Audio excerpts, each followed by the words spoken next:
Class 10 নতুন ৰাজনীতি আৰু অৰ্থনীতি বিজ্ঞানৰ কিতাপ। আজি মই তোমালোকক যেটো সলনি হৈছে অৰ্থনীতি বিজ্ঞানৰ চেপ্টাৰ 1 সেই চেপ্টাৰটো মই তোমালোকক ডিটেইলছ এক্সপ্লেনেশ্যন কৰিম। গতিকে তোমালোকে ভিডিঅটো প্ৰথমৰ পৰা শেষলৈ চাই থাকা। ইয়াৰ নেক্সট ক্লাছত মই যিখিনি কোৱেশ্চন আনসাৰ আছে পাঠ ভিত্তিক তাৰোপৰি অনুশীলনীৰ লগতে যিখিনি এমসিকিউ আছে ভিতৰৰ মই ধুনীয়াকৈ তোমালোকৰ কাৰণে বাছি লৈ আনিম। কিন্তু আজিৰ এইটো ক্লাছত তোমালোকে এক্সপ্লেনেশ্যনটো চোৱা। তাৰ পিছত তোমালোকে ভিডিঅটো লাইক কৰি থৈ দিবা যেতিয়া নেক্সট ভিডিঅটো তোমালোকৰ ওচৰত গৈ পাবা আৰু চেনেলটো সাবস্ক্ৰাইব কৰি ল'বা। তো চোৱা অৰ্থনীতি বিজ্ঞানৰ এইটো নতুন কিতাপৰ যেটো প্ৰথম চেপ্টাৰ যে বিত্তীয় সাক্ষৰতা এই চেপ্টাৰটোত তোমালোকক বহুতখিনি দৈনন্দিন জীৱনত তোমালোকৰ প্ৰয়োজনীয় যিখিনি তোমালোকৰ ডেবিট কাৰ্ডৰ পৰা আদি কৰি তোমাৰ বেংকৰ বা ফাইনেন্সিয়েল যিখিনি ডকুমেন্টেশন গোটেইখিনি এইটো চেপ্টাৰত আলোচনা কৰা হৈছে। তাৰোপৰি যিখিনি সাইবাৰ ফ্ৰডছ আছে ইয়াৰ উপৰি কিছুমান লব লগা সাৱধানতা এই গোটেইখিনি সাইবাৰ ফ্ৰডছৰ ওপৰত গোটেইখিনি আলোচনা কৰা হৈছে আৰু এইখিনি তোমালোকৰ দৈনন্দিন জীৱনত বহুত প্ৰয়োজনীয় হয়। গতিকে তোমালোকে পেশেন্ট সহ ভিডিঅটো প্ৰথমৰ পৰা শেষলৈ চাই থাকা। তো চোৱা এই চেপ্টাৰটোৰ যিখিনি মুখ্য আলোচ্য বিষয় সেইখিনি হ'ল যে বেংকিং কাৰ্ড অৰ্থাৎ বেংকিং কাৰ্ড আৰু এই কাৰ্ড ব্যৱহাৰ কৰাৰ সময়ত লব লগা সাৱধানতাসমূহ আৰু ডিজিটেল পেমেন্ট ধৰা তোমালোকে ইয়া ফোন পে বা পেটিএম বা তোমাৰ গুগল পে যিখিনি ইউজ কৰা সেইখিনি আৰু পেমেন্ট ব্যৱহাৰৰ সময়ত লব লগা সাৱধানতা এইখিনি আলোচনা কৰা হ'ব। নেক্সট কৈছে বেংক অৰ্থাৎ ইয়াৰ প্ৰকাৰ আৰু কাৰ্যসমূহ এইটো যোৱা বছৰ পুৰণা কিতাপত আছিল আৰু সেই একেটা টপিক ইয়াতে এড কৰিছে কিন্তু এইখিনি নতুন এড কৰিছে। নেক্সট হয় বিত্তীয় বজাৰ বা ফাইনেন্সিয়েল মাৰ্কেট আৰু ইয়াৰ উপাদানসমূহ আৰু বিত্তীয় আহিলাৰ প্ৰকাৰ অৰ্থাৎ টাইপছ অফ ফাইনেন্সিয়েল ইনষ্ট্ৰুমেন্টছ আৰু বিত্তীয় নথিপত্ৰ সংৰক্ষণ অৰ্থাৎ ফাইনেন্সিয়েল ডকুমেন্টেশন আদি এইবোৰ আলোচনা কৰা হ'ব। নেক্সট কৈছে চাইবাৰ প্ৰতাৰণা অৰ্থাৎ চাইবাৰ ফ্ৰডছ আৰু ইয়াৰ ধৰণসমূহ আৰু চাইবাৰ প্ৰতাৰণাৰ পৰা ৰক্ষা পাবলৈ আমি কি সাৱধানতা ল'ব লাগিব গোটেইখিনি। তো চোৱা ফাৰ্ষ্ট কৈছে যে বিত্তীয় সাক্ষৰতা বা ফাইনেন্সিয়েল লিটাৰেসি। চোৱা কি কৈছে যে নৱম শ্ৰেণীত আমি ইতিমধ্যে বিত্তীয় সাক্ষৰতাৰ বিষয়ে আলোচনা কৰিছিলো। বিভিন্ন টকা বিনিময়ৰ বিষয়ে শিকিছিলো বিশেষকৈ প্লাষ্টিক কাৰ্ড বা ডেবিট ক্ৰেডিট কাৰ্ড আৰু বিভিন্ন ধৰণৰ ডিজিটেল পৰিশোধৰ বিষয়ে ক্লাছ 10ত আমি এইখিনি পঢ়িছিলো। এই অধ্যায়ত আমি কেনেকৈ বেংকিং কাৰ্ড ব্যৱহাৰ কৰিব লাগে আৰু বেংকিং কাৰ্ড বা ডিজিটেল পৰিশোধ ব্যৱহাৰ কৰোঁতে কেনে ধৰণৰ সাৱধানতা ল'ব লাগে এই আটাইখিনিৰ বিষয়ে আমি এইটো চেপ্টাৰত ভালদৰে শিকিম। ঠিক আছে। তো চোৱা ফাৰ্ষ্ট কৈছে বেংকিং কাৰ্ডসমূহ যে বেংকিং কাৰ্ডসমূহে কি কৰিছে মানুহৰ জীৱনত বিভিন্ন বস্তু বা সামগ্ৰী ক্ৰয় বিক্ৰয়ৰ ক্ষেত্ৰত কি কৰিছে ডাঙৰ এটা বিপ্লৱ আনিছে। চোৱা আগতে কি কৰিব লাগিছিল যদি কাৰোবাৰ হাতত পইচা নাছিল তেওঁলোকে কি কৰিছে বহুত কষ্টৰ মানে তোমাৰ যিকোনো কাম এটা কৰিব হলে কি কৰিব লাগিছিল হাতত কেছ পইচা লৈ যাব লাগিছিল। কিন্তু আজিকালি কি কৰে এই বেংকিং কাৰ্ড তাৰোপৰি যিমানখিনি তোমাৰ মোবাইলৰ ভিতৰতে চোৱা 20 লাখ 30 লাখ টকা সোমাই লৈ যাব পাৰে। কিন্তু তুমি যদি আগৰ দিনত হলেতেন কিমান নোট কিমান গাল হলেতেন। গতিকে সেই বিষয়ে কি কৈছে যে বেংকিং কাৰ্ডখনে কি কৰিছে এক বিৰাট বিপ্লৱৰ সৃষ্টি কৰিছে বা আনিছে। নেক্সট কৈছে চোৱা যে দুটা গুৰুত্বপূৰ্ণ বেংকিং কাৰ্ড হ'ল কি এটা হ'ল ডেবিট কাৰ্ড চোৱা এইফালে এনেকে লিখি যাবা যে বেংকিং কাৰ্ড এটা হ'ল ডেবিট কাৰ্ড আৰু এটা হ'ল কি ক্ৰেডিট কাৰ্ড। ঠিক আছে এই দুটা হ'ল বেংকিং কাৰ্ড। এতিয়া আমি দুয়োটা কাৰ্ডৰ বিষয়ে আমি এতিয়া ডিটেইলছ পঢ়িম। ফাৰ্ষ্ট কৈছে যে debit card. So debit card হৈছে যে এবিধ বৈদ্যুতিক পৰিশোধ বা কি কৰে যে যি কাৰ্ড বেংকে নিজৰ গ্ৰাহকক প্ৰদান কৰে। বেংকৰ পৰা এই ডেবিট কাৰ্ডটো পোৱা যায় অৰ্থাৎ এই যিটো এটিএমৰ নিচিনা ইয়াক সংক্ষেপে কি বোলে এটিএম বুলি কোৱা হয় বা এটিএমে ইয়াক কি অসমীয়াত কি বুলি কয় ডেবিট কাৰ্ড। ঠিক আছে। তাৰপিছত ডেবিট কাৰ্ডৰ মুখ্য কাৰ্য দুটা এই দুটাৰ পৰা তোমালোকে এমচিকিউ পাব পাৰা। প্ৰথমতে এই কাৰ্ড ব্যৱহাৰ কৰি গ্ৰাহক তথা ব্যৱহাৰকাৰীজনে নগদ জমা বা কেছ ডিপজিটত টকা উলিওৱা আৰু গ্ৰাহকজনৰ হিচাপৰ লেনদেন সম্পৰ্কীয় তথ্য কি কৰিব পাৰে লাভ কৰিব পাৰে। ঠিক আছে। তাৰপিছত দ্বিতীয়তে এইটো হ'ল 1 নম্বৰ। নেক্সট 2 নম্বৰ কৈছে যে ডেবিট কাৰ্ডৰ জৰিয়তে যিকোনো ব্যক্তি অথবা ব্যৱসায় প্ৰতিষ্ঠানক কি কৰিব পাৰে চুৱাইপ যন্ত্ৰ সহায়ত নগদবিহীন লেনদেন কৰিব পাৰে। তুমি শ্বপিং মলত গলা গৈ কিনে কি কৰিছা বজাৰ কৰিছা কি কৰিছা এনেকে মেচিন এটা আছে তাতে কি কৰিছা ডেবিট কাৰ্ডটো সোমাই দিছা তোমাৰ পইচাটো তাৰ পৰাই কাটি যাব সেই কথাটো কৈছে। তাৰপিছত কৈছে ডেবিট কাৰ্ড ব্যৱহাৰৰ জৰিয়তে কৰা লেনদেন সুৰক্ষিত কৰি ৰাখিব পাৰি। যিমান টকা তোমাৰ বাজেট হয় বা যিমান টকা তোমাৰ বজাৰ কৰা হয় সিমান টকাই কি কৰিব পাৰি এই কাৰ্ডটোৰ পৰা যাব বা বেছি নাযায় সেই কথাটো কৈছে। ডেবিট কাৰ্ডৰ সহায়ত কোনো সামগ্ৰী আৰু সেৱাৰ মূল্য পৰিশোধ কৰিলে কাৰ্ড ধাৰকৰ বেংক হিচাপ বা বেংক একাউণ্টৰ পৰা পৰিশোধৰ পৰিমাণ কি হয় ডেবিট কৰা হয়। ওকে। তো চোৱা ডেবিট কাৰ্ডত পিন সুৰক্ষা তোমালোকৰ এটিএমত কি আছে পিন আছে আৰু সেই পিনসমূহ কি কৰিবে গোপনীয়তা ৰক্ষা কৰে বা সকলোৱে তোমাৰ সেই পিনটো কি কৰিব নাজানে গতিকে তোমাক কি কৰিব নোৱাৰে ফ্ৰড কৰিব নোৱাৰে আৰু তুমি সেই নিৰ্দিষ্ট ডেবিট কাৰ্ডৰ পিনটো জানিলেহে তুমি পইচা উঠাব পাৰিবা সেই কথাটো কৈছে। প্ৰয়োজন সাপেক্ষে কাৰ্ড ধাৰকে ডেবিট কাৰ্ডৰ পিন নম্বৰ কি কৰিব পাৰে সলনি কৰিব পাৰে। ধৰা তুমি গৈছা পইচা উঠাব এটিএম লৈ কোনোবাই দেখিলে তোমাৰ পিনটো তুমি অলপ পিছতে কি কৰিব পাৰা অকমান সন্দেহ হৈছে যে মানুহজনে মোৰ পিনটো দেখিলে মোক যদি কেনেবাকে কাৰ্ডটো লৈ যায় কিন্তু পইচা ওলাই ল'ব পাৰিব। গতিকে সেই তেনেকুৱা ক্ষেত্ৰত তুমি কি কৰিব পাৰা পিন সলনি কৰি ল'ব পাৰা। ডেবিট কাৰ্ডৰ আটাইতকৈ সুবিধা হ'ল কাৰ্ড ধাৰকে নিজৰ লগত নগদ ধন হাতত ৰখাৰ প্ৰয়োজনীয়তা হ্ৰাস কৰে। হাতত পইচা থাকিব নালাগে। আজিকালি য'তেই যোৱা তোমালোকৰ এটিএমৰ কি আছে, যিটো তোমাৰ ষ্টেচন আছে বা এটিএম য'ত থাকে তাতে আছে, তাতে গৈ তুমি এটিএমৰ পৰা পইচা উঠাই ল'ব পাৰিবা। ডেবিট কাৰ্ড ব্যৱহাৰৰ যথেষ্ট সুবিধা আছে, যদি ইয়াৰ সহায়ত বেংকৰ পৰা ঋণ লোৱাৰ সুবিধা নাই। ডেবিট কাৰ্ডৰ পৰা কি কৰিব নোৱাৰি, কোনো ধৰণৰ ঋণ ল'ব নোৱাৰি। এই বস্তুটো কৈছে। নেক্সট আমি পঢ়িম যে ক্ৰেডিট কাৰ্ড। এতিয়া কি পঢ়ি আছো, এতিয়া কি পঢ়িম যে ক্ৰেডিট কাৰ্ড। চোৱা, ক্ৰেডিট কাৰ্ড হৈছে আধুনিক প্ৰযুক্তি কাৰ্ড, যাৰ মাধ্যমেৰে কাৰ্ডধাৰীয়ে বেলেগ সময়ত টকা নথকা অৱস্থাতো সামগ্ৰী বা সেৱা কি কৰিব পাৰে, কিনিব পাৰে।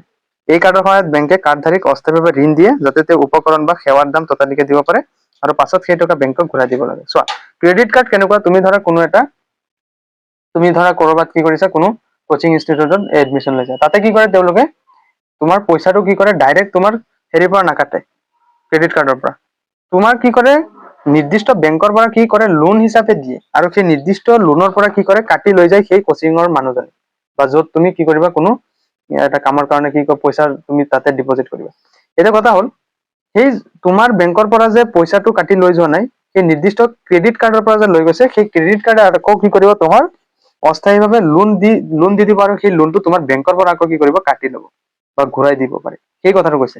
সহজ ভাষাত ক'বলৈ গ'লে ক্ৰেডিট কাৰ্ড মানে হৈছে এতিয়া কিনা আৰু পাছত পোৱা টকা কি কৰা, পৰিশোধ কৰা। এই বস্তুটো ধ্যান দিবা, MCQ আহিব পাৰে। যে ডেছ দিব পাৰে, ডেছ দি কি ক'ব, এটা ডেছ দি দিব, ডেছ কাৰ্ড মানে হৈছে এতিয়া কিনা আৰু পাছত টকা পোৱা, পৰিশোধ কৰা, এনেকে কুৱেশ্যন দি দিব পাৰে।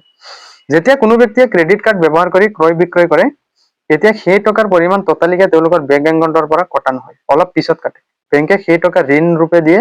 বেংকে প্ৰতিটো কাৰ্ডধাৰীক এটা ক্ৰেডিট সীমা দিয়ে বা লিমিট দিয়ে, তুমি যে 1,00,000 টকা পৰ্যন্ত কি কৰিব পাৰিবা, খৰচ কৰিব পাৰি, সেই কথাটো কৈছে। মানে সৰ্বাধিক কিমান টকা পৰ্যন্ত ঋণ ল'ব পাৰিব, সেই সীমা। কাৰ্ডধাৰীয়ে সেই সীমাৰ ভিতৰত সামগ্ৰী বা সেৱা কিনিব পাৰে। কাৰ্ড ব্যৱহাৰ কৰাৰ পিছত বেংকে সাধাৰণতে 30-34 দিন সময় দিয়ে টকা ঘূৰাই দিয়াৰ বাবে। যদি সেই সময়ৰ ভিতৰত টকা দিয়া নহয়, তেন্তে বেংকে সেই ঋণৰ ওপৰত কি কৰে, সুদ লোৱা আৰম্ভ কৰে। এইটো হ'ল ক্ৰেডিট কাৰ্ডৰ বিষয়ে। নেক্সট চোৱা যে বেংকিং কাৰ্ড ব্যৱহাৰ কৰাৰ সময়ত ল'ব লগা সাৱধানতাসমূহ।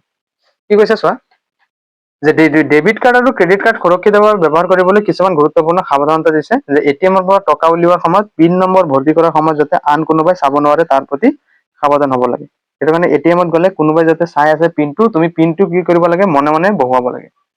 বি কৈছে ডেবিট আৰু ক্ৰেডিট কাৰ্ড সুৰক্ষিত ঠাইত ৰাখিব লাগে, যাতে অন্য লোকে কি কৰিব নোৱাৰে, তাৰ সেইটো লৈ যাব নোৱাৰে। নেক্সট কৈছে যে কাৰ্ড হেৰাই গ'লে বা চুৰি হ'লে তৎক্ষণাত বেংকক জনাই কাৰ্ডখনৰ জৰিয়তে লেনদেন কি কৰিব লাগে, বন্ধ হ'ব লাগে। তোমাৰ ধৰা এটিএম নাইকিয়া হৈছে নহয়, তুমি কি লগে লগে বেংকত যাব লাগে, বেংকত গৈ ক'ব লাগে যে মোৰ এটিএমটো কি হ'ল, চুৰি হ'ল, আপোনালোকে কি কৰক, সেই এটিএমৰ দ্বাৰা যিমান টকা পইচা লেনদেন গোটেইখিনি কি কৰক, বন্ধ কৰি দিয়ক। সেইটো। নেক্সট কৈছে ডি, যে পিন নম্বৰ সহজে অনুমান কৰিব নোৱাৰাকৈ নিৰ্ধাৰণ কৰিব লাগে। পিন নম্বৰসমূহ এনেকুৱাকে দিব লাগে যাতে বেলেগে সেইটো সহজতে কি কৰিব নোৱাৰে, টিপি পেলাই পইচা ওলাব নোৱাৰে। যেনে ধৰা তুমি যদি 1 2 3 4 যদি দি দিয়া পিন, চবে এইটো কমন তোমাৰ পিন ন, গতিকে সকলোৱে কি কৰিব পাৰে, পইচা উঠাই ল'ব পাৰিব। গতিকে সেইটো কাৰণে পিনটো অকণমান কি কৰিব লাগে, ভাল চাই দিব লাগে, যাতে কোনেও আৰু বেলেগে যাতে অনুমান কৰিব নোৱাৰে যে এইটো তোমাৰ এটিএমৰ পিন হ'ব। নেক্সট হৈছে pin, card number, CCV number, কাৰ্ডৰ ম্যাদৰ তাৰিখ আদিৰ তথ্যসমূহ আনৰ সৈতে কেতিয়াও শ্বেয়াৰ কৰিব নালাগে। এই এটিএম কাৰ্ডত কি থাকে, বিভিন্ন পিন থাকে বা কাৰ্ড নম্বৰ থাকে, CCV নম্বৰ থাকে, আটাইখিনি কাৰো লগত কি কৰিব নালাগে, শ্বেয়াৰ কৰিব নালাগে বুলি কৈছে। নেক্সট কৈছে ক্ৰেডিট কাৰ্ড কেৱল প্ৰয়োজনীয়তা বা সুবিধাৰ বাবে কি কৰিব লাগে, ব্যৱহাৰ কৰিব লাগে, অপব্যয়ৰ বাবে নহয়। ক্ৰেডিট কাৰ্ড চোৱা, ক্ৰেডিট কাৰ্ড তুমি কৰবাত 5 টকা এটা তোমাৰ হেৰি হৈছে, শ্বপিং কৰিছা, তাতো ক্ৰেডিট কাৰ্ড দিবা নেকি, নিদিয়া। গতিকে তেনেকুৱা ক্ষেত্ৰত কৈছে যে ক্ৰেডিট কাৰ্ড কি কৰিব নোৱাৰি, যধে মধে ব্যৱহাৰ কৰাটো উচিত নহয়। ক্ৰেডিট কাৰ্ড ব্যৱহাৰকাৰীয়ে সময়মতে কাৰ্ডৰ বকেয়া টকা পৰিশোধ কৰিব লাগে, নহলে বেংকে অধিক সুদ ল'ব পাৰে। এতিয়া ধৰা তুমি 5 বছৰ গ'ল, 5,000 টকা দিব পৰা নাই, তেওঁলোকে কি কৰিব, সুদটো লাহে লাহে সুদৰ পৰিমাণটো কি কৰি থাকিব, বাঢ়ি গৈ থাকিব। সেই কথাটো কৈছে। নেক্সট চোৱা যে ডিজিটেল পৰিশোধৰ ধৰণসমূহ। বৰ্তমান আধুনিক প্ৰযুক্তিৰ সময়, এই যুগত টকা পইচাৰ পৰিশোধ কৰাৰ বহু ধৰণৰ পদ্ধতি উদ্ভাৱন কৰা হৈছে আৰু ব্যৱহাৰ হৈ আছে। এই প্ৰযুক্তিগত পৰিশোধৰ কেইটামান ধৰণ সহজ ভাষাত চমুকৈ আলোচনা কৰা হ'ল। 1 নম্বৰ হৈছে ইণ্টাৰনেট বেংকিং। চোৱা যে ইণ্টাৰনেট বেংকিং বা অনলাইন বেংকিং বা নেট বেংকিং হৈছে বেংকে প্ৰদান কৰা এটা সেৱা, যাৰ জৰিয়তে একাউণ্টধাৰীয়ে নিজৰ বেংক একাউণ্ট অনলাইনত ব্যৱহাৰ কৰি বিভিন্ন ধৰণৰ বেংকীয় লেনদেন কৰিব পাৰে। ইণ্টাৰনেট বেংকিং ব্যৱহাৰ কৰিবলৈ এজন ব্যক্তিৰ লেপটপ, স্মাৰ্টফোন বা টেবলেট আৰু আদি নালাগে। ইণ্টাৰনেট বেংকিংৰ জৰিয়তে গুৰুত্বপূৰ্ণ সেৱা হ'ল অনলাইন মানি ট্ৰান্সফাৰ। এই সেৱাৰ বাবে চেক বা নগদ টকাৰ কি নহয়, প্ৰয়োজন নহয়। একাউণ্টধাৰীয়ে নিজৰ সুবিধা মতে অন্যজনৰ একাউণ্টলৈ কি কৰে, টকা প্ৰেৰণ কৰিব পাৰে। এটা হল তোমাৰ এই পেটিএম বা ফোন পে যিখিনি তোমালোকে মোবাইলত চাইছা সেই কথাটো কৈছে যে ইন্টাৰনেট বেংকিং কি কৰিব নালাগে, নগদ পইচা দিব নালাগে, ইয়াৰ পৰা মোবাইলতে টিপি 10,000 20,000 এনেকে দি দিব পাৰা সেই কথাটো কৈছে। তাৰপিছত কৈছে ইন্টাৰনেট বেংকিঙৰ জৰিয়তে টকা প্ৰেৰণ কৰা তিনিটা পদ্ধতিত কৰিব পাৰি। এটা হল ৰাষ্ট্ৰীয় ইলেক্ট্ৰনিক পুঁজি স্থানান্তৰ বা NEFT। এই পদ্ধতিত টকা ইলেক্ট্ৰনিকভাৱে দেশৰ ভিতৰত একাউণ্টৰ পৰা অন্য একাউণ্টলৈ প্ৰেৰণ কৰিব পাৰি। এই সেৱা বছৰৰ সকলো দিনতে 24 ঘণ্টা কি উপলব্ধ। অৰ্থাৎ ৰাষ্ট্ৰীয় ইলেক্ট্ৰনিক পুঁজি স্থানান্তৰ এনেকুৱা এটা পদ্ধতি য'ত কি কৰিব পাৰি, দেশৰ ভিতৰত একাউণ্টৰ পৰা অন্য একাউণ্টলৈ কি কৰিব পাৰি, ইলেক্ট্ৰনিকভাৱে টকা পঠাই দিব পাৰো যিকোনো সময়তে। নেক্সট 2 নম্বৰটো কৈছে যে ৰিয়েল টাইম গ্ৰছ সেটেলমেন্ট অৰ্থাৎ RTGS। RTGS মানে কি ভালদৰে চাই লোৱা যে RTGS হৈছে এটা সুৰক্ষিত আৰু বিশ্বাসযোগ্য টকা প্ৰেৰণ পদ্ধতি। ইয়াত ন্যূনতম প্ৰেৰণৰ পৰিমাণ হৈছে 2 লাখ টকা, কিন্তু সৰ্বাধিক পৰিমাণৰ কোনো সীমা নাই। 2 লাখৰ কম পঠাব নোৱাৰিবা, 2 লাখৰ ওপৰত, আৰু তাৰ ওপৰত কোনো লাগিলে তুমি 1 কোটিও পঠাব পাৰা। এই সেৱা বছৰৰ সকলো দিন আৰু সকলো সময়তে কি উপলব্ধ। এটা হল দুটা, এটা হল NEFT আৰু এটা হল RTGS। আৰু এটা হল IMPS অৰ্থাৎ ইমিডিয়েট পেমেন্ট সাৰ্ভিস। এটা হল তাৎক্ষণিক পৰিশোধ সেৱা। চোৱাচোন যে ইমিডিয়েট পেমেন্ট সাৰ্ভিস হৈছে তাৎক্ষণিক টকা প্ৰেৰণ ব্যৱস্থা যি মোবাইল, ইন্টাৰনেট, ATM আৰু SMS ৰ জৰিয়তে কি কৰিব পাৰি, ব্যৱহাৰ কৰিব পাৰি। অৰ্থাৎ ইমিডিয়েট পেমেন্ট সাৰ্ভিস দ্ৰুত, সুৰক্ষিত আৰু সদায় 24 ঘণ্টা উপলব্ধ। এই সেৱাৰ লেনদেন মাচুল খুব কম হয়, কিন্তু এবাৰত টকা প্ৰেৰণ সীমা হৈছে 2 লাখ টকা। 2 লাখ টকাৰ ওপৰত তুমি কি কৰিব নোৱাৰিবা, প্ৰেৰণ কৰিব নোৱাৰিবা। গতিকে এই তিনিটা হল NEFT, RTGS আৰু এটা হল IMPS। এই তিনিটা তোমালোকে কি কৰিব লাগিব, মনত ৰাখিব লাগিব। ইয়াৰ পিছত চোৱা যে ইউনিফাইড পেমেন্ট সাৰ্ভিস অৰ্থাৎ UPI। একদম পুৰা মনোযোগ দি চাবা। ফাৰ্ষ্ট কৈছো মই ইন্টাৰনেট বেংকিং, এতিয়া কি কৈ আছো যে unified payment bank. Unified payment bank হৈছে এটা তাৎক্ষণিক পেমেন্ট ব্যৱস্থা যি মোবাইল ফোনৰ মাধ্যমেৰে টকা প্ৰেৰণ কৰিবলৈ ব্যৱহাৰ কৰা হয়। এই পদ্ধতি কিমান চনত হৈছিল, যে 2016 চনত। এই বছৰো তোমালোকে ভালদৰে ধ্যান দিবা, কাৰণ MCQ আহিব পাৰে যে UPI সাৰ্ভিস বা UPI payment unified payment service কিমান চনত হেৰি হৈছিল, যে 2016 চনত। এই পদ্ধতিটো 2016 চনত national payments corporation of India উদ্ভাৱন কৰিছিল। আৰু UPI সহজ পেমেন্ট পদ্ধতি যাৰ জৰিয়তে মোবাইল ফোনৰ UPI এপ ব্যৱহাৰ কৰি দুটা বেংক একাউণ্টৰ মাজত তৎক্ষণাত টকাৰ কি কৰিব পাৰি, আদান প্ৰদান কৰিব পাৰি। UPI ID হৈছে এক বিশেষ পৰিচয় অৰ্থাৎ ইউনিক পেমেন্ট এড্ৰেছ, যাৰ মাধ্যমেৰে কোনোবাই টকা প্ৰেৰণ কৰিব পাৰে বা গ্ৰহণ কৰিব পাৰে। UPI এপৰ মাধ্যমেৰে ধন পৰিশোধ কৰিবলৈ আগতে ব্যৱহাৰকাৰী নিজৰ UPI পিন ভৰাব লাগে। UPI উদাহৰণ হ'ল Paytm, PhonePe, Google pay, BHIM ইত্যাদি। ঠিক আছে, আজিকালি এইখিনিৰ ভিতৰতে বহুতো কি আছে, তোমাৰ নেট বেংকিং আছে, গোটেইখিনি ইয়াতে একেটা হেৰিতে কি কৰিছে, একেটা এপতে গোটেইখিনি এড কৰি দিছে। তাৰপিছত চোৱা যে UPI ৰ বৈশিষ্ট্যসমূহ। UPI ৰ জৰিয়তে নগদবিহীন পৰিশোধ কৰা খুব সহজ, সুৰক্ষিত আৰু তাৎক্ষণিক ব্যৱস্থা। UPI একদম কি সিকিউৰ বুলি কৈছে, বা কেছলেছ, নগদবিহীন। তুমি কেছলেছ অৰ্থাৎ নগদবিহীন, নগদ নিদিলেও তোমাৰ হৈ যায়। ঠিক আছে, ইয়াৰ মাধ্যমেৰে UPI ID আৰু UPI QR কোড ব্যৱহাৰ কৰি পোনপটীয়াকৈ বেংক একাউণ্টৰ পৰা ধন পৰিশোধ কৰিব পাৰি। UPI ID তুমি যিটো ID দি থবা বা তোমাৰ QR কোড এটা আছে ন, সেইটো। UPI ভাৰতীয় ৰিজাৰ্ভ বেংকৰ দুটা সুৰক্ষা থাপৰ অৰ্থাৎ 2 ফেক্টৰ অথেন্টিকেশন নিয়ম মানে। ঠিক আছে, ৰিজাৰ্ভ বেংকৰ নিয়ম মানিহে কি কৰে, মানি ট্ৰান্সফাৰ কৰে। প্ৰথম ধাপত মোবাইল নম্বৰ বেংকৰ সৈতে সংযোগ কৰিব লাগে। তোমালোকে জানাই যে যদি মোবাইলৰ থ্ৰুদি তোমালোকে যদি পইচা লেনদেন কৰিব বিচৰা, প্ৰথমতে কি কৰিব লাগিব, তোমাৰ মোবাইল নম্বৰটো বেংকৰ লগত লিংক হ'ব লাগিব। দ্বিতীয় ধাপত UPI পিন থাকে, যাৰ ফলত লেনদেন সুৰক্ষিত হয় আৰু কোনো অপব্যৱহাৰ নঘটে। এটা নিৰ্দিষ্ট পিন আছে হয় নহয়, সেই পিনটো তুমি টিপিলেহে কি হ'ব, মানিটো ট্ৰান্সফাৰ হ'ব। অৰ্থাৎ বেলেগে কি কৰিব নোৱাৰে, মানিটো ট্ৰান্সফাৰ কৰিব নোৱাৰে যিসকলে পিনটো নাজানে। এই কথাটো কৈছে। নেক্সট কৈছে UPI ৰ জৰিয়তে দৈনন্দিন খৰচ, অনলাইন ব্যৱসায়, বিল পৰিশোধ আদি বহু লেনদেন কৰিব পাৰি।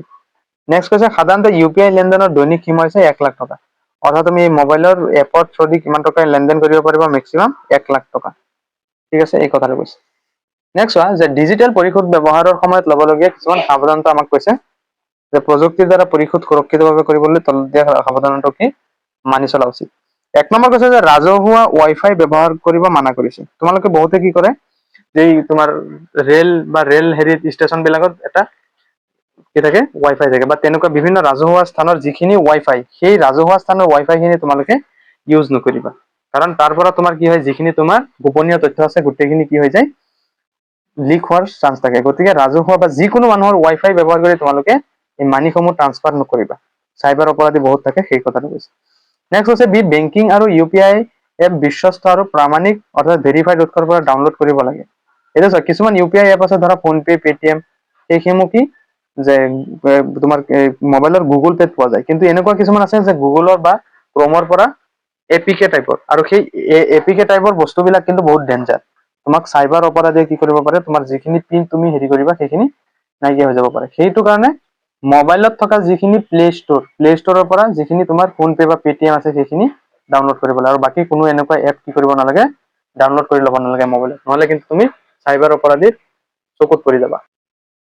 নেক্সট কি কৈছে, শক্তিশালী পাছৱৰ্ড, অৰ্থাৎ তুমি যিখিনি পিন হেৰি কৰিবা পুৰা একদম ষ্ট্ৰং পাছৱৰ্ড দিবা, যিখিনি তোমাৰ মনত থাকে, যাতে বেলেগে যাতে নাজানে, আৰু বেলেগক কাকো সেই বস্তুখিনি জনাবও নালাগে। নেক্সট কৈছে U P I ID, login ID, mobile number, bank একাউণ্টৰ বিৱৰণ আদি অচিনাকি ব্যক্তি বা অসুৰক্ষিত ৱেবছাইটৰ সৈতে শ্বেয়াৰ কৰিব নালাগে। মোবাইলত কেতিয়াও নিজৰ বেংক একাউণ্ট আদি বা মোবাইল নম্বৰ আদি কি কৰিব নালাগে, শ্বেয়াৰ কৰিব নালাগে। যিজনক টকা পঠোৱাইছে তেওঁৰ bank account number, U P I mobile number আদি বিৱৰণ ভালদৰে পৰীক্ষা কৰি কি কৰিব লাগে, পইচাসমূহ দি দিব লাগে, যাতে ভুল মানুহৰ একাউণ্টত যাতে নাযায়। আৰু এইখিনি তোমালোকে জানাই মেক্সিমামে, কাৰণ তোমালোকে মোবাইলত পেমেন্ট কি কৰিছা, বহুতে ইউজ কৰিছা, কেনেকে কি কৰিব লাগে চবেই জানা। নেক্সট পইণ্টটো কি কৈছে চোৱা, যে ইউ পি আই পিন কেৱল টকা পঠোৱাৰ সময়তে লাগে, টকা লোৱাৰ সময়ত নহয়। এটা কথা ধ্যান দিবা, ইউ পি আই পিন টকা পঠোৱাৰ সময়তহে লাগে, টকা লোৱাৰ সময়ত নহয়।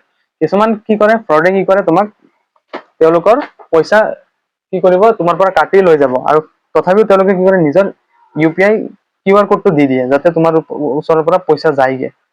সেইটো কাৰণে যেতিয়া তুমি কাৰোবাৰ পৰা পইচা ল'বা, তোমাৰ পিন দিয়াৰ কোনো দৰকাৰ নাই। সেইটো কাৰণে টকা লোৱাৰ বাবে QR স্কেন কৰিব নালাগে। তুমি টকা ল'বা তাৰ পৰা, তেওঁ দিব তোমাক, সেইকাৰণে তুমি স্কেন কৰিব নালাগে। যোনে পঠাব, যোনে দিব তোমাক, তেখেতে QR স্কেন কৰিব তোমাৰটো। সেই বস্তুটো তোমালোকে ভালদৰে ধ্যান দিবা, ঠিক আছে। নেক্সট চোৱা যে বেংক কি, এতিয়া আহিছে বেংক কি। এই টপিকটো যোৱা বছৰো আছিল। গতিকে বেংক কি চোৱা, যে বেংক হৈছে এটা বিত্তীয় প্ৰতিষ্ঠান যি গ্ৰাহকৰ ধন জমা লোৱা, দাবী অনুসৰি পৰিশোধ কৰা ঋণৰ ব্যৱসায় কৰে। বেংকে সঞ্চয়কাৰীৰ পৰা সঞ্চয় সংগ্ৰহ কৰে, আৰু সংগৃহীত সঞ্চয় ঋণ লোৱা সকললৈ আগবঢ়ায়। এইখিনি তোমালোকে চাই ল'বা। নেক্সট হৈছে বেংকৰ উৎপত্তি। চোৱা, অৰ্থনীতিবিদ ক্ৰাউথাৰৰ মতে বেপাৰী, সোণাৰী আৰু ঋণ দিওঁতা মহাজনসকলেই হল বেংকৰ পূৰ্বপুৰুষ। মধ্যযুগত ইটালীত বেংক অফ ভেনিছ স্থাপন হোৱাৰ লগে লগে বেংক শব্দটোৱে বহুল প্ৰচাৰ লাভ কৰে বুলি কোনে ক'ব খোজে। প্ৰথম বেংক কি বিশ্বৰ, যে বেংক অফ ভেনিছ। এইটো MCQ আহিব পাৰে।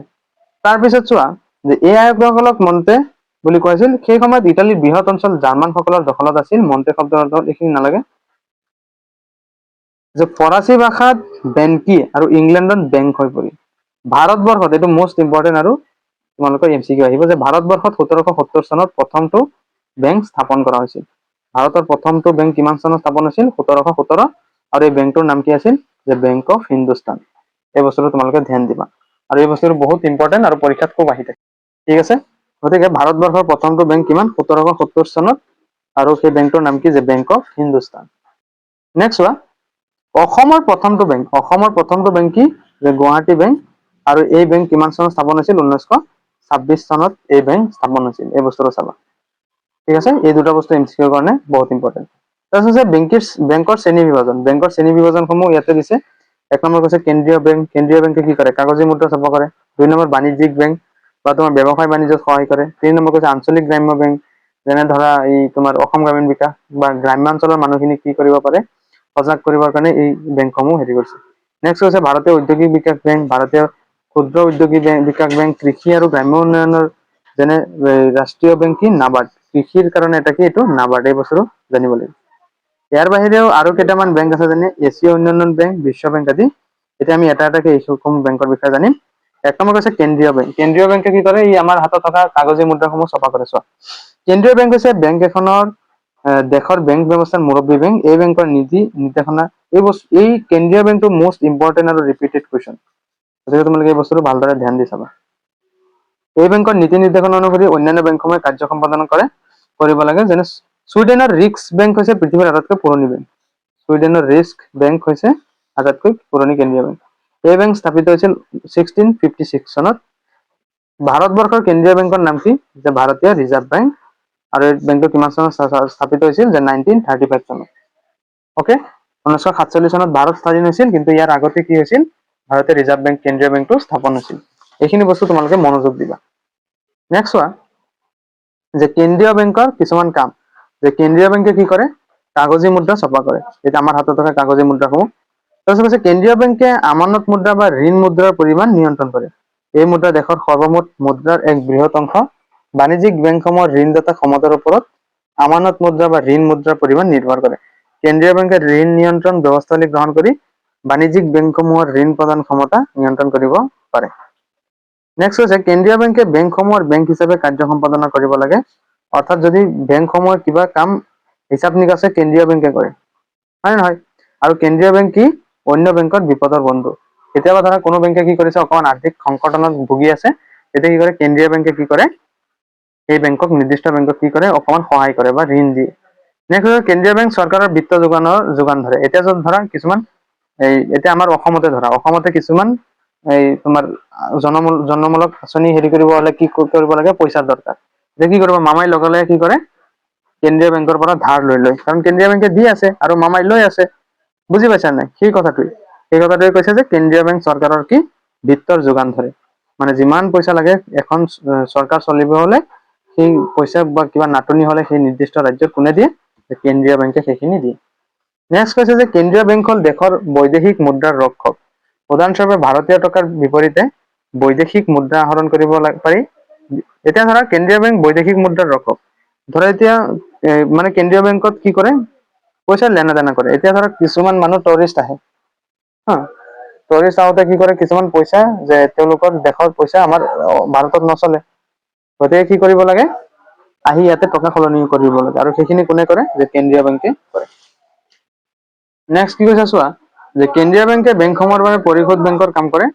তাৰপিছত কেন্দ্ৰীয় বেংকে উন্নয়নমূলক কাৰ্য সম্পাদন কৰে, যে আৰ্থ সামাজিক উন্নয়নৰ বাবে অগ্ৰাধিকাৰ লাভ কৰা খণ্ডকেইটালৈ কেন্দ্ৰীয় বেংকে ধনৰাশিৰ ব্যৱস্থা কৰি দিব লাগে। উদাহৰণস্বৰূপে অগ্ৰাধিকাৰ লাভ কৰা কৃষিখণ্ড যাতে প্ৰয়োজনীয় সম্পদৰ অভাৱত নপৰে তাৰ বাবে যাৱতীয় ব্যৱস্থা কি কৰে কেন্দ্ৰীয় বেংকে গ্ৰহণ কৰে। ঠিক আছে।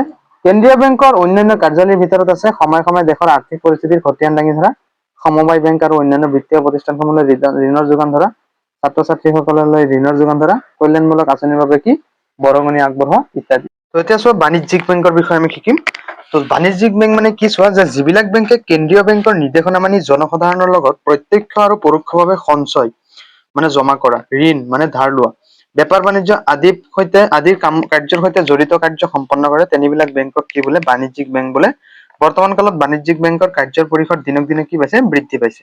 তো বাণিজ্যিক বেংকৰ কাৰ্যসমূহ আলোচনা কৰিছে আৰু এইসমূহ বহুত ইম্পৰ্টেণ্ট। এক নম্বৰ কৈছে যে বাণিজ্যিক বেংকে কি কৰে সঞ্চয় সংগ্ৰহ কৰে, অৰ্থাৎ মানুহে যদি পইচা জমা কৰিব খোজে বেংকত, এই বাণিজ্যিক বেংকসমূহে কি কৰে অৰ্থাৎ কমাৰ্চিয়েল বেংকসমূহে সেই টকাবোৰ মানে ধাৰলৈ লয় বা কি কৰে জমা থবলৈ কি কৰে তোমাৰ চান্স দিয়ে।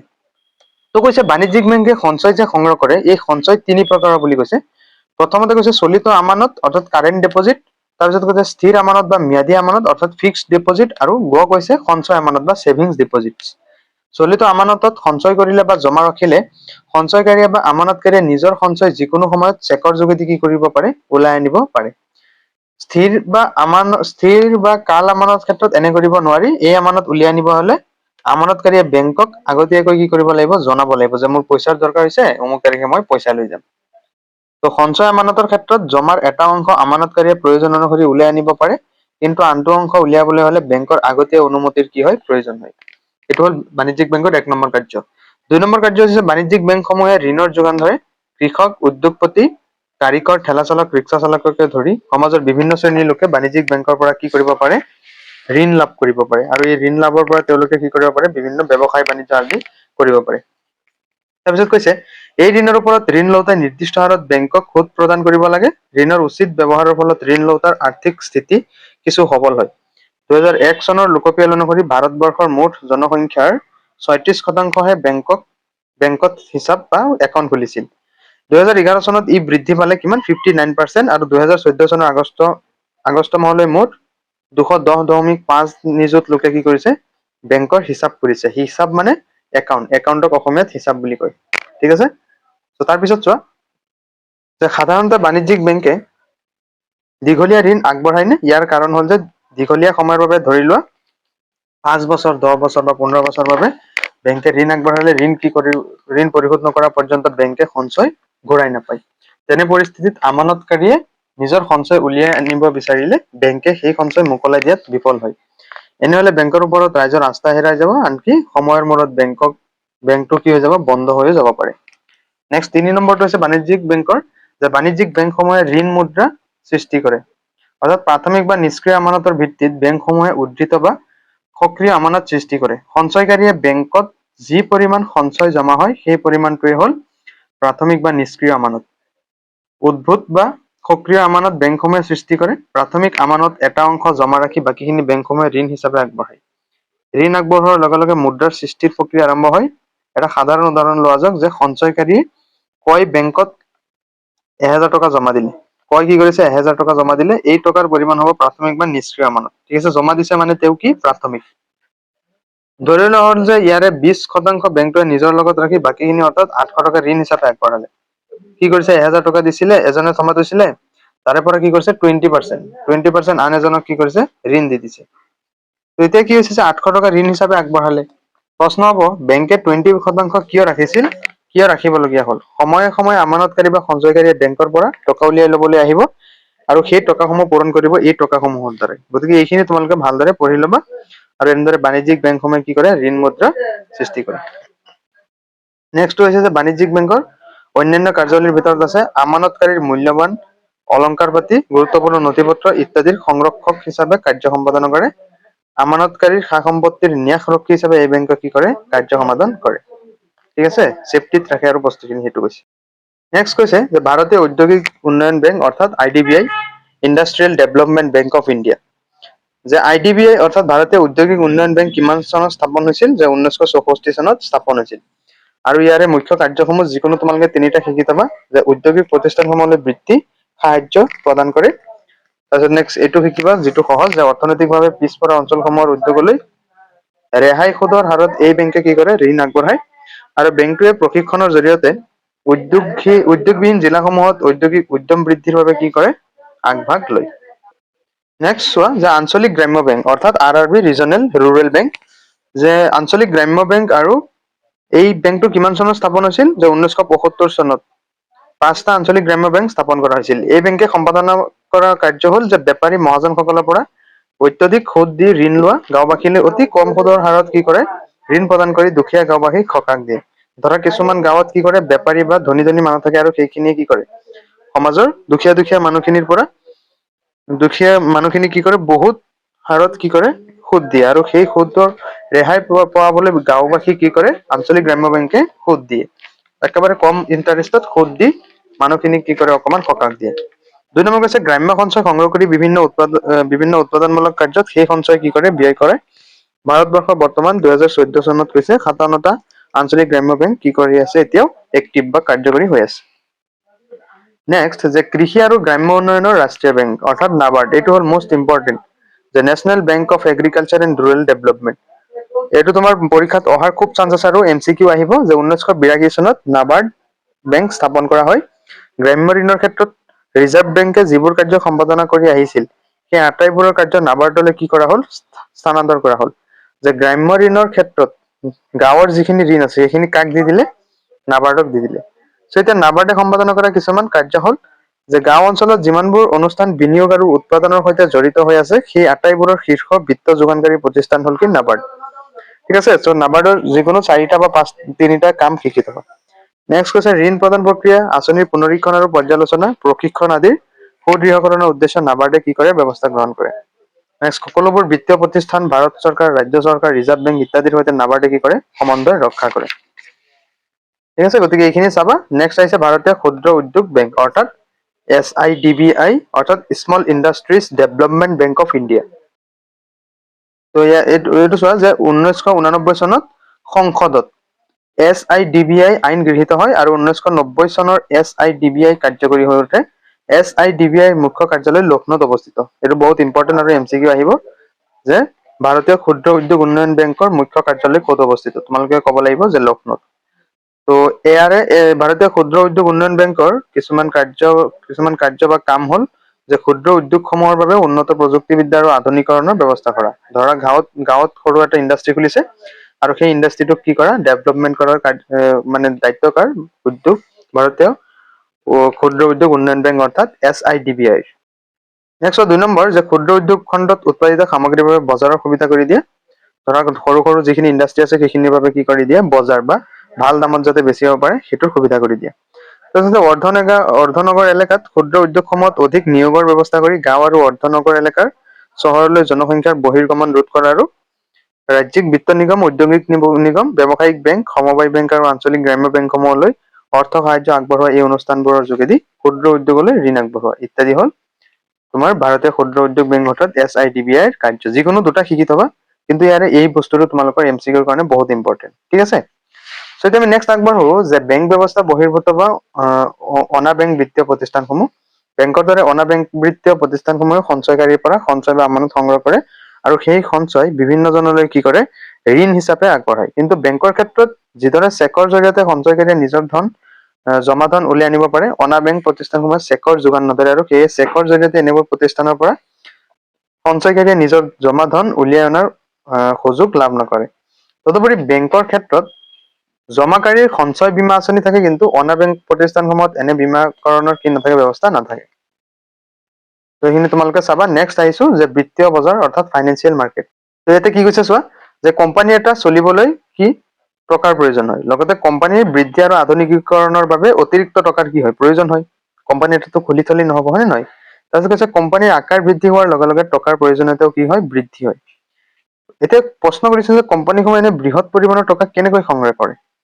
এই টকা সংগ্ৰহ কৰাৰ এটা গুৰুত্বপূৰ্ণ উপায় হৈছে বিত্তীয় বজাৰৰ জৰিয়তে কোম্পানীসমূহে নিজৰ টকা সংগ্ৰহ কৰিবলৈ বিত্তীয় বজাৰত নিৰাপত্তা পত্ৰ অৰ্থাৎ চিকিউৰিটিজ বুলি জনাজাত বিভিন্ন বিত্তীয় সঁজুলি অৰ্থাৎ ফাইনেন্সিয়েল ইনষ্ট্ৰুমেন্টছ যেনে ষ্টক, বণ্ড আদি কি কৰে, জাৰি কৰে। সেই তোমালোকেতো শুনি চাই যে ষ্টক মাৰ্কেট, হয় নে নহয়? এইখিনি তাৰপিছত বিত্তীয় বজাৰ হৈছে এনে এক বজাৰ য'ত বিত্তীয় নিৰাপত্তা পত্ৰসমূহ যেনে ষ্টক, বণ্ড আদি সৃষ্টি কৰা হয় বা বিনিময় কৰা হয়। তাৰপিছত কৈছে সহজ ভাষাত ক'বলৈ গ'লে বিত্তীয় বজাৰ হৈছে সেই স্থান য'ত কোম্পানীসমূহে নিজৰ কাৰ্যৰ বাবে কি কৰে, টকা সংগ্ৰহ কৰে। বিত্তীয় বজাৰৰ এটা গুৰুত্বপূৰ্ণ ভূমিকা হৈছে কোম্পানীসমূহক নিজৰ ব্যৱসায়ৰ বাবে সম্পদ সংগ্ৰহ কৰিবলৈ কি কৰে, সহায় কৰা। তো তাৰপিছত কি কৈছে চোৱা, যিজন ব্যক্তিৰ হাতত জমা ধন আছে তেওঁলোকে সেই জমাকৃত ধন বেংকত জমা কৰিব পাৰে বা কোম্পানীয়ে বিত্তীয় বজাৰৰ জৰিয়তে যি বিত্তীয় দলিল প্ৰকাশ কৰে তাত বিনিয়োগ কৰিব পাৰে। বেংকে যি হাৰত লাভালাভ দিয়ে সেইটো সাধাৰণতে বিত্তীয় বজাৰৰ পৰা পোৱা লাভৰ তুলনাত কম হয়। কিন্তু বিত্তীয় বজাৰত বিনিয়োগ কৰাৰ বিপদ, ৰিস্ক কি হয়, অধিক থাকে। কেতিয়াবা তোমাৰ ডাউনফল যাব পাৰে, কেতিয়াবা বহুত লাভ হ'ব পাৰে, কেতিয়াবা বহুত কি হ'ব পাৰে, লোকচান হ'ব পাৰে।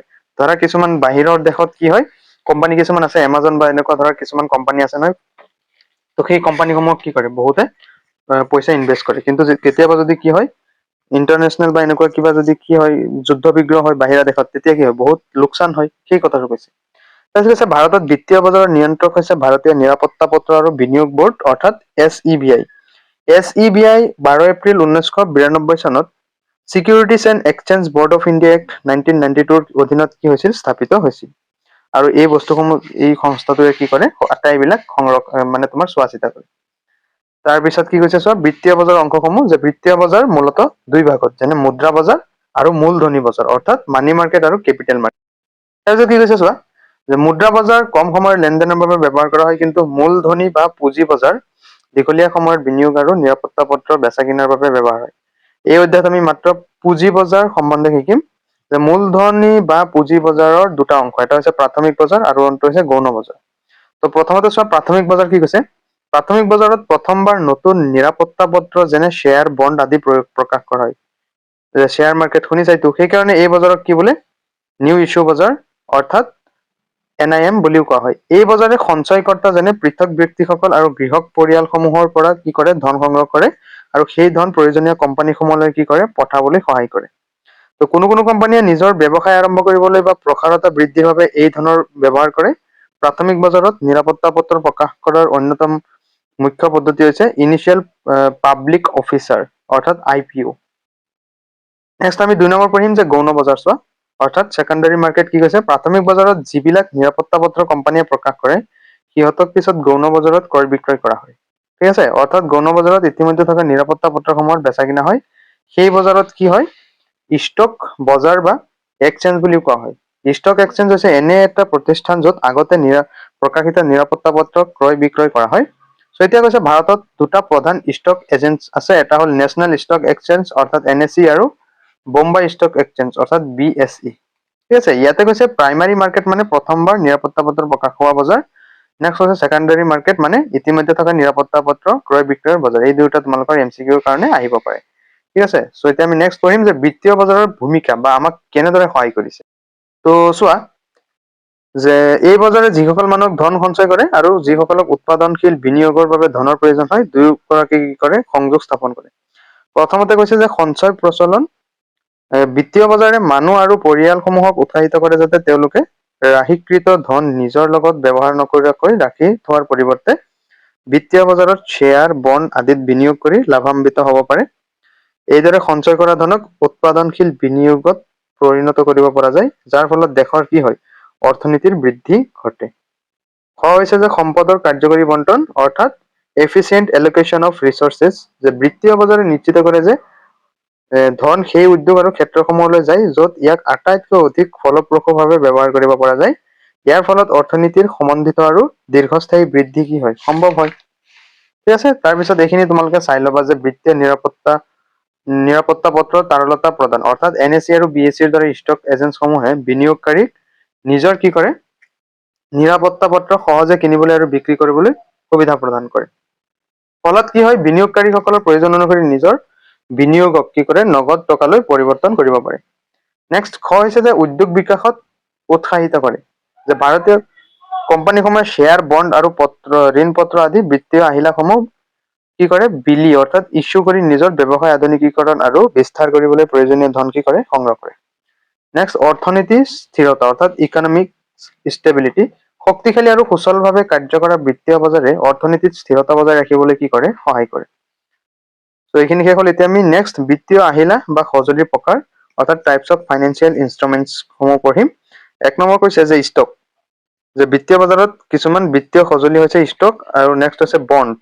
ঠিক আছে, নেক্সট হৈছে যে মিউচুৱেল ফাণ্ড আৰু এইখিনিৰ বিষয়ে তোমালোকে ভালদৰে জানিব লাগিব। তো চোৱা যে ষ্টক মানে কি কোম্পানীসমূহৰ ধন সংগ্ৰহৰ প্ৰয়োজন হলে তেওঁলোকে কি কৰে বিত্তীয় বজাৰত ষ্টক বিল ইস্যু কৰে। ষ্টক বিলি কি কৰে ইস্যু কৰে। ষ্টক হৈছে কোম্পানীত অংশীদাৰিত্ব প্ৰতিনিধিত্ব কৰা আৰ্থিক বিত্তীয় নিৰাপত্তা পত্ৰ। যিসকলে সঞ্চয় ৰাখিছে তেওঁলোকে কোম্পানীৰ ষ্টক কিনি নিজৰ ধন লগাব পাৰে। ষ্টক ক্ৰয় কৰাৰ দ্বাৰা সেই ব্যক্তিয়ে কোম্পানীৰ অংশধাৰক হ'ব পাৰে। সেই ব্যক্তিক কোম্পানীৰ অংশধাৰক বুলি কোৱা হয়। অংশধাৰকে ষ্টকত বিনিয়োগ কৰাৰ বাবে লাভাংশ লাভ কৰে। অৰ্থাৎ কোনো কোম্পানীত যদি পইচা লগাইছে সেই কোম্পানীটোৱে যদি সেই টকাখিনিৰ পৰা লাভ পাইছে যিজনে টকা লগাইছে তেওঁক কি হয় লাভৰ অংশও দিয়া হয়। তাৰপিছত কৈছে লাভাংশ হৈছে কোম্পানীৰ লাভৰ এটা অংশ যিটো অংশদাৰ সমূহৰ মাজত বিতৰণ কৰা হয়। বিনিয়োগকাৰীয়ে নিজৰ অংশ ষ্টক এক্সচেঞ্জত কিনা মূল্যতকৈ অধিক মূল্যত বিক্ৰী কৰি লাভ অৰ্জন কৰিব পাৰে। ষ্টকবোৰ ষ্টক এক্সচেঞ্জৰ জৰিয়তে ইলেক্ট্ৰনিক মাধ্যমেৰে কিনা বেচা কৰা হয়। উদাহৰণস্বৰূপে ভাৰতত কোল ইণ্ডিয়া লিমিটেড তাৰপিছত ONGC টাটা গ্ৰুপ আদি কোম্পানীয়ে কি কৰে ষ্টক বিলি ইস্যু কৰে। গতিকে তোমালোকৰ যদি কাৰোবাৰ ষ্টকৰ প্ৰতি ইণ্টাৰেষ্ট আছে তোমালোকে ইউটিউবত অধিক জানিবৰ কাৰণে ভিডিঅ'সমূহ চাব পাৰা। আৰু এইখিনি অধিক ৰিস্কি হয়। তোমালোকে ভালদৰে কি কৰিব লাগিব এটা কোম্পানীৰ 20-30 বছৰৰ আটাইখিনি কিমান লাভ হৈছে কিমান লোকচান হৈছে গোটেইখিনি চাই লৈহে পিছত টকা ইনভেষ্ট কৰা হয়। নেক্সট হৈছে বণ্ড। বণ্ড হৈছে ঋণমূলক অৰ্থাৎ ডেপ্ট সঁজুলি। সাধাৰণতে কোম্পানী আৰু চৰকাৰে ধন সংগ্ৰহৰ বাবে কি কৰে বণ্ড বিলি ইস্যু কৰে হয়নে। তাৰপিছত হৈছে বণ্ড মানে কোনো ব্যক্তিগত বিনিয়োগকাৰীৰ পৰা কোম্পানী বা চৰকাৰলৈ দিয়া ঋণ।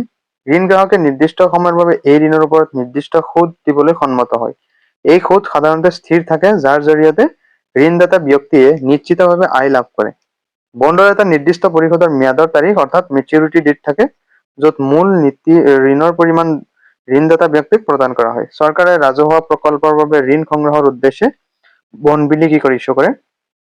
এনে চৰকাৰী বণ্ডসমূহ বিপদমুক্ত অৰ্থাৎ ৰিস্ক ফ্ৰী আৰু নিয়মিত কি কৰা হয় সুদ প্ৰদান কৰা হয়। উদাহৰণস্বৰূপে চৰকাৰী বণ্ডৰ ভিতৰত আছে কি সভাৰেইন গোল্ড বণ্ড অৰ্থাৎ SGBS, তাৰপিছত ইনফ্লেশ্যন ইণ্ডেক্স বণ্ড IIBS আদি। এতিয়া আমি নেক্সট যিটো পাৰ্ট যে মিউচুৱেল ফাণ্ডৰ বিষয়ে পঢ়িম। যে মিউচুৱেল ফাণ্ড হৈছে এটা বৃত্তীয় আহিলা বা সঁজুলি য'ত বিভিন্ন বিনিয়োগকাৰীৰ পৰা কি কৰা হয় ধন সংগ্ৰহ কৰি বহু নিৰাপত্তা পত্ৰত বিনিয়োগ কৰি ধন বৃদ্ধি কৰাৰ চেষ্টা কৰা হয়। তো পুঁজিৰ পৰিমাণ পুঁজি ব্যৱস্থাপক অৰ্থাৎ ফাণ্ড মেনেজাৰ নামৰ এজন পেছাদাৰী ব্যৱস্থাপকৰ দ্বাৰা পৰিচালনা কৰা হয়। পুঁজি ব্যৱস্থাপকে বিনিয়োগকাৰীৰ পক্ষত বিনিয়োগৰ সিদ্ধান্ত লৈ বিনিয়োগৰ পৰা কি কৰে লাভৰ উদ্দেশ্য পূৰণ কৰে। পুঁজি ব্যৱস্থাপকে পুঁজিৰ ধন নিৰ্দিষ্ট নিৰাপত্তা পত্ৰত লগাই, যেনে ষ্টক, বণ্ড বা অন্যান্য সঁজুলি, বিত্তীয় সঁজুলি। সেয়া অৰ্থাৎ মিউচুৱেল ফাণ্ড হৈছে পেছাদাৰীভাৱে পৰিচালিত সমষ্টিগত বিনিয়োগ আঁচনি অৰ্থাৎ কালেক্টিভ ইনভেষ্টমেণ্ট স্কিম, য'ত বহু বিনিয়োগকাৰীৰ ধন একেলগ কৰি ষ্টক, বণ্ড আৰু অন্যান্য বিত্তীয় সঁজুলিত লগাই ধন কি কৰা হয়, বৃদ্ধি কৰা হয়। চ' তাৰ পিছত কি কৈছে চোৱা, যে বিনিয়োগকাৰীসকলে তলত উল্লেখিত কাৰণসমূহৰ বাবে মিউচুৱেল ফাণ্ডক প্ৰাধান্য দিয়ে।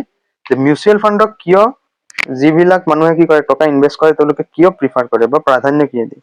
চ' এক নম্বৰতে কি কৈছে চোৱা, যে বিনিয়োগকাৰীয়ে সচেতন হবলৈ ধন বিনিয়োগ কৰাৰ আগতে কি কৰা, গৱেষণা কৰাৰ প্ৰয়োজন। কিন্তু বিশেষ কোম্পানী ষ্টকত বিনিয়োগ কৰাৰ আগতে কোম্পানীসমূহৰ ষ্টকৰ সম্পূৰ্ণ তথ্য সংগ্ৰহ কৰাটো কি প্ৰয়োজন। যে কোম্পানীসমূহে যোৱা 10 বছৰত বা 2-3 বছৰত লাভ হৈছে নে লোকচান হৈছে, এইসমূহ তথ্য কি কৰা হয়, সংগ্ৰহ কৰাটো প্ৰয়োজন। তাৰপিছত কৈছে এনে বিনিয়োগকাৰীৰ বাবে মিউচুৱেল ফাণ্ড উপযুক্ত। তেওঁলোকে মিউচুৱেল ফাণ্ড আঁচনিত বিনিয়োগ কৰে যিয়ে যথোপযুক্ত বিশ্লেষণ আৰু গৱেষণাৰ পাছত ষ্টক আৰু অন্যান্য আৰ্থিক সঁজুলিত কি কৰে, বিনিয়োগ কৰাৰ দায়িত্ব লয়। নেক্সট কৈছে চোৱা, খ নম্বৰ কি কৈছে, যে মিউচুৱেল ফাণ্ডক প্ৰাধান্য দিয়াৰ আন এটা কাৰণ হৈছে ইয়াত বহুমুখিতা অৰ্থাৎ ডাইভাৰ্চিফিকেশ্যন থাকে। মিউচুৱেল ফাণ্ডে বিনিয়োগকাৰীৰ ধন বিভিন্ন কোম্পানী, ষ্টক, বণ্ড আৰু অন্যান্য আৰ্থিক সঁজুলিত লগায়। এনে বহুমুখিতাৰ ফলত বিনিয়োগৰ বিপদ শংকা কিছু পৰিমাণে হ্ৰাস পায়।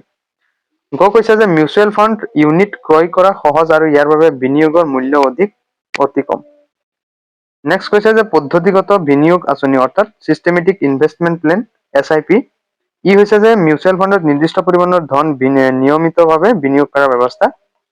অৰ্থাৎ ইয়াৰ জৰিয়তে কি হয়, বিনিয়োগকাৰীয়ে এবাৰতে ধন বিনিয়োগ কৰাৰ পৰিৱৰ্তে নিয়মিতভাৱে কি কৰে, মিউচুৱেল ফাণ্ড বা স্কিমত ধন লগাব পাৰে, ষ্টেপ বাই ষ্টেপ।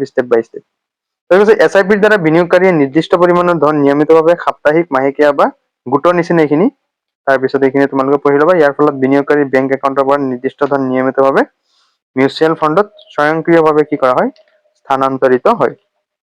এতিয়া কি কৈছে, মনত ৰাখিব লাগিব যে বিত্তীয় বজাৰৰ সকলো সঁজুলি বজাৰ বিপদাশংকা থাকে, সকলোবিলাকতে কি থাকে, ৰিস্ক থাকে, সেই কথাটো কৈছে।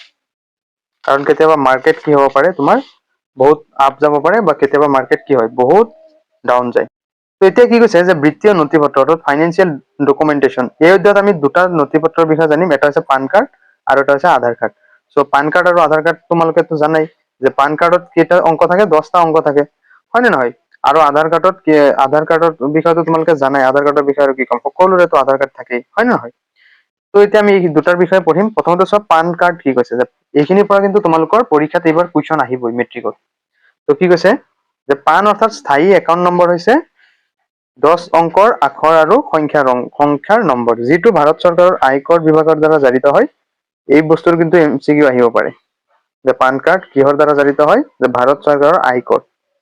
কোনো ব্যক্তিৰ কৰ অৰ্থাৎ টেক্স সম্পৰ্কীয় সকলো তথ্য সেই ব্যক্তিৰ পান নম্বৰৰ সৈতে কি কৰা হয়, সংৰক্ষণ কৰা হয়। পান কাৰ্ডত কাৰ্ডধাৰীৰ নাম থাকিব, যাৰ কাৰ্ড, তেওঁৰ পিতাৰ নাম, জন্ম তাৰিখ, তাৰপিছত ফটোগ্ৰাফ আৰু চিগনেচাৰ থাকিব। লগতে পান কাৰ্ডত কাৰ্ডধাৰীৰ 10 অংকৰ আখৰ আৰু সংখ্যাৰ নম্বৰৰ কি থাকে, তথ্য থাকে। পান কাৰ্ড হৈছে এটা বৰ কি গুৰুত্বপূৰ্ণ, এইখিনি তোমালোকে জানাই। তাৰপিছত কৈছে পান সম্পৰ্কে কিছুমান গুৰুত্বপূৰ্ণ তথ্য কি কি দিছে চোৱা, যে সকলো ভাৰতীয় নাগৰিকে পান কাৰ্ডৰ বাবে আবেদন কৰিব পাৰে। পান কাৰ্ডধাৰীৰ পান কাৰ্ড আজীৱন বৈধ থাকে। একাধিক পান কাৰ্ড লাভ কৰা আইন বিৰোধী, যিকোনো এবাৰহে কি কৰিব পাৰে, পান কাৰ্ড বনাব পাৰে। নাবালকৰ ক্ষেত্ৰত অভিভাৱকে তেওঁলোকৰ পক্ষত পান কাৰ্ডৰ বাবে আবেদন কৰিব পাৰে। তাৰপিছত কৈছে যে ভাৰতত ব্যৱসায় চলোৱা ব্যৱসায়িক সংস্থাই পান কাৰ্ড লাভ কৰিবই লাগিব। পান কাৰ্ড ব্যক্তিগত পৰিচয়ৰ প্ৰমাণ হিচাপে ব্যৱহাৰ কৰা হয়। যিকোনো জেগাতে কি কৰা হয়, পান কাৰ্ডটো ইউজ কৰা হয়। তাৰপিছত কৈছে পান কাৰ্ড আৰ্থিক লেনদেনৰ বাবে এটা প্ৰাথমিক নথিপত্ৰ হিচাপে কাম কৰে। অৰ্থাৎ পান কাৰ্ড বেংকিং ব্যৱস্থা আৰু কৰ দাখিলৰ বাবে কি হয়, বাধ্যতামূলক নথিপত্ৰ হয়। যিকোনো বেংকতে হওক বা যিকোনো কামতে কি কৰা হয়, পান কাৰ্ডটো বহুত ইম্পৰ্টেণ্ট। নেক্সট এতিয়া আমি আধাৰ কাৰ্ডৰ বিষয়ে পঢ়িম। আধাৰ কাৰ্ডত টোটেল 12টা অংক থাকে। আৰু কি কৈছে, যে অদ্বিতীয় পৰিচয় নম্বৰ অৰ্থাৎ unique identification authority of India UIDAI ৰ জৰিয়তে কি কৰিছে, আধাৰ কাৰ্ড বনাই। ভাৰত চৰকাৰৰ দ্বাৰা 2016 চনত স্থাপিত আইনী কৰ্তৃপক্ষ যিয়ে আধাৰ নামৰ অদ্বিতীয় পৰিচয় নম্বৰ জাৰি কৰে। আধাৰ নম্বৰত প্ৰতিজন ব্যক্তিৰ মৌলিক জনসংখ্যাগত আৰু বায়োমেট্ৰিক তথ্য সংৰক্ষণ কৰা হয়, যেনে ফটোগ্ৰাফ, 10টা আঙুলিৰ ছাপ আৰু চকুৰ আইৰিছ। আধাৰ কাৰ্ডৰ আধাৰকাৰীৰ নাম, জন্ম তাৰিখ, লিংগ, মোবাইল নম্বৰ, ঠিকনা আৰু ফটোগ্ৰাফৰ লগতে আধাৰ নম্বৰ থাকে। তাৰপিছত কৈছে আধাৰ কাৰ্ডৰ বিষয়ে কিছুমান তথ্য, যে আধাৰ ভাৰতৰ সকলো বাসিন্দাৰ পৰিচয় আৰু ঠিকনাৰ প্ৰমাণ হিচাপে কাম কৰে। প্ৰতিজন ব্যক্তিক এটা মাত্ৰ আধাৰ নম্বৰ দিয়া হয়, কোনো ব্যক্তিকে একাধিক নম্বৰ ৰাখিব নোৱাৰে। তাৰপিছত কৈছে আধাৰ কাৰ্ডৰ দ্বাৰা প্ৰদান কৰা পৰিচয় বিভিন্ন সামাজিক, অৰ্থনৈতিক আৰু আৰ্থিক সেৱা গ্ৰহণৰ ক্ষেত্ৰত অত্যন্ত গুৰুত্বপূৰ্ণ। আধাৰ বেংক একাউণ্ট খোলা, মোবাইল সংযোগ লোৱা আদি সেৱাসমূহৰ বাবে নো ইউৰ কাষ্টমাৰ অৰ্থাৎ KYC প্ৰক্ৰিয়াক সহজ আৰু দ্ৰুত কৰে।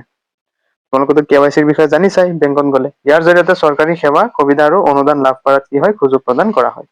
এইটো হ'ল আধাৰ কাৰ্ডৰ ইয়াতে কিতাপত দিছে। এইখিনি হ'ল। এতিয়া নেক্সট আহিছে বিত্তীয় সিদ্ধান্তত ল'ব লগা সাৱধানতা, অৰ্থাৎ কি কৈছে, প্ৰিকশ্যনছ ইন টকিং ফাইনেন্সিয়েল ডিচিজনছ। কি কৈছে যে বিত্তীয় সিদ্ধান্ত লোৱাৰ সময়ত ব্যক্তিসকলে তলত উল্লেখিত কিছু গুৰুত্বপূৰ্ণ সাৱধানতা অনুসৰণ কৰা উচিত। 1 নম্বৰ কৈছে বিনিয়োগ কৰাৰ বাবে কেতিয়াও ধন ঋণ ল'ব নালাগে।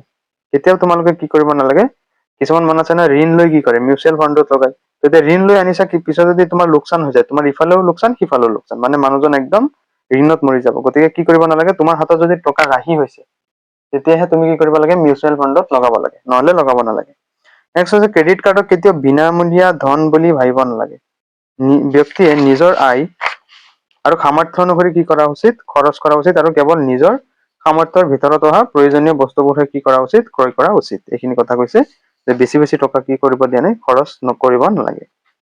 নেক্সট হৈছে বিত্তীয় বজাৰ সদায় বজাৰ বিপদ শংকাৰ অধীন।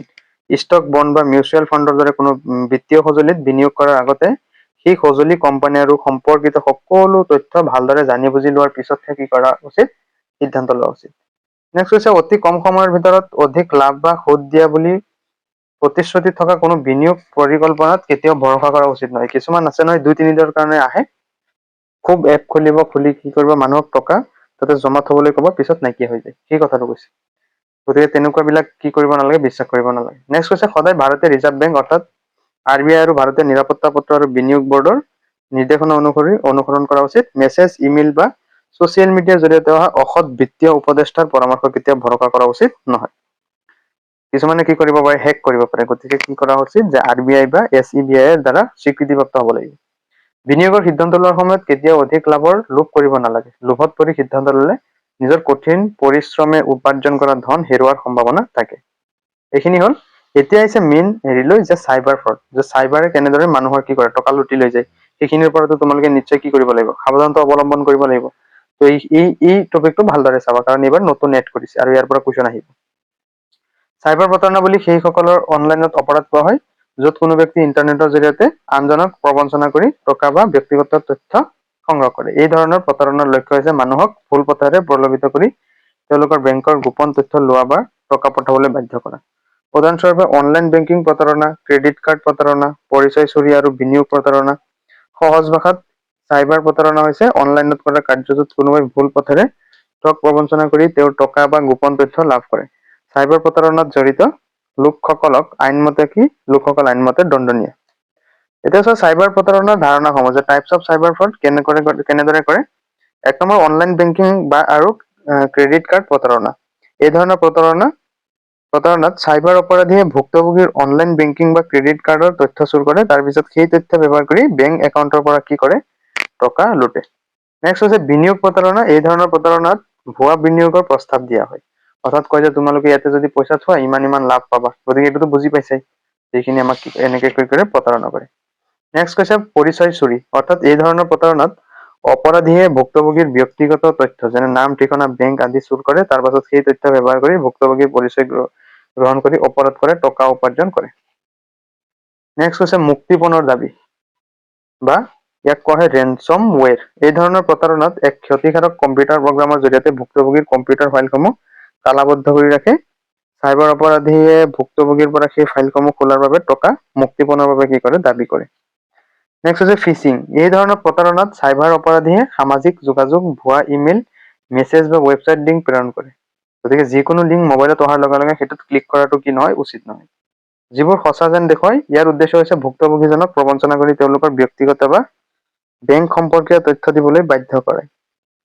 নেক্সট কৈছে যে চাইবাৰ প্ৰতাৰণাৰ পৰা সুৰক্ষিত থাকিবলৈ কি কি ব্যৱস্থা গ্ৰহণ কৰিব লাগিব। 1 নম্বৰ হৈছে শক্তিশালী পাছৱৰ্ড ব্যৱহাৰ কৰা। যিকোনো তোমালোকৰ ক্ৰেডিট কাৰ্ড বা আদি কি কৰা, এটা ষ্ট্ৰং পাছৱৰ্ড দিয়া। নাম, জন্ম তাৰিখ আদি ব্যক্তিগত তথ্য পাছৱৰ্ড হিচাপে কি কৰিব নালাগে, অন্তৰ্ভুক্ত কৰিব নালাগে। নেক্সট কৈছে সতৰ্কতা বা বি কেয়াৰফুল। সন্দেহজনক লিংকত ক্লিক কৰা উচিত নহয়, অচিনাকি ব্যক্তিৰ পৰা পোৱা এটাচমেন্ট খোলা উচিত নহয়, আৰু অনাকাংক্ষিত ইমেইল, মেছেজ বা ফোন কলৰ প্ৰতি কোনো প্ৰতিক্ৰিয়া কৰা উচিত নহয়। সাৱধানতা কি কৰিব হৈছে, যিকোনো অফাৰ বা বিনিয়োগৰ প্ৰস্তাৱ যি অতি লাভজনক যেন দেখায় তেনে প্ৰস্তাৱসমূহৰ পৰা দূৰত থাকিবলৈ। কেতিয়াবা দিয়ে নহয় যে এই তোমাৰ মুকেশ আম্বানী বা এনেকুৱা কিছুমান অফাৰ দি দিয়ে, কিন্তু গতিকে তেনেকুৱা অফাৰ বিলাকৰ পৰা অকমান সাৱধান থকাটো উচিত। নেক্সট নিয়মীয়া আপডেট কৰা উচিত, ৰেগুলাৰ আপডেটছ। নতুন চাইবাৰ সুৰক্ষা সমস্যাৰ পৰা ৰক্ষা পোৱাৰ বাবে কম্পিউটাৰ, ফোন, ব্ৰাউজাৰ, এপ্লিকেশন বা অন্যান্য ছফ্টৱেৰ নিয়মিতভাৱে কি কৰা উচিত, আপডেট কৰা উচিত মোবাইলৰ। তাৰপিছত হৈছে বিশ্বাসযোগ্য এন্টিভাইৰাছ ব্যৱহাৰ কৰা উচিত, ইউজ ৰিলিয়েবল এন্টিভাইৰাছ। ক্ষতিকাৰক এই চাইবাৰ আক্ৰমণ চিনাক্ত আৰু প্ৰতিহত কৰিবলৈ বিশ্বাসযোগ্য এন্টিভাইৰাছ আৰু এন্টি মেলৱেৰ ছফ্টৱেৰ কি কৰা উচিত, ব্যৱহাৰ কৰা উচিত। মোবাইল ফোনত কি কৰিব নালাগে, ক্ৰমৰ পৰা কিছুমান তোমাৰ এপ থাকে, সেই এপসমূহ কি কৰিব নালাগে, কেতিয়াও ডাউনলোড কৰিব নালাগে। তাৰপিছত কৈছে সংবেদনশীল তথ্য কেতিয়াও শ্বেয়াৰ কৰা উচিত নহয়, never share sensitive information. Password, bank তথ্য বা আদি কিছুমান পাছৱৰ্ড কি কৰিব নালাগে, কাকো শ্বেয়াৰ কৰিব নালাগে। চাইবাৰ সুৰক্ষা খুবেই প্ৰয়োজনীয়, কাৰণ ই computer, server, mobile device, network আৰু ডাটাক চাইবাৰ অপৰাধীৰ ক্ষতিকাৰক আক্ৰমণ আৰু প্ৰতাৰণাৰ পৰা কি কৰে, ৰক্ষা কৰে। গতিকে তোমালোকৰ চেপ্টাৰ এইটো শেষ হৈ গ'ল, আৰু এইখিনিৰ পৰা তোমালোকে ভালদৰে চাবা, ইয়াৰে পৰা MCQ কিছুমান আহিব পাৰে। চ' তোমালোকৰ আজিৰ এই চেপ্টাৰটো শেষ হ'ল। ইয়াৰ নেক্সট ক্লাছ মই তোমালোকক কি কৰিম, অনুশীলনী যিমানখিনি কুৱেশ্যন আনচাৰ আছে MCQৰ পৰা আদি কৰি মই গোটেইখিনি একেবাৰে বাছি লৈ আনিম। নেক্সট পাৰ্টটো চাবলৈ তোমালোকে কি কৰিবা, ভিডিঅ'টো লাইক কৰি আমাৰ এই সেৱা পাঠশালা ইউটিউব চেনেলটো ছাবস্ক্ৰাইব কৰি ল'বা, কাৰণ ভিডিঅ'টো লাইক কৰি চেনেলটো ছাবস্ক্ৰাইব কৰিলেহে তোমালোকৰ ওচৰত নেক্সট ভিডিঅ'টো গৈ পাব। ঠিক আছে, গতিকে নেক্সট কুৱেশ্যন আনচাৰ খিনি কৰিম। গতিকে আজিলৈ আহিছো, বাই বাই, টেক কেয়াৰ।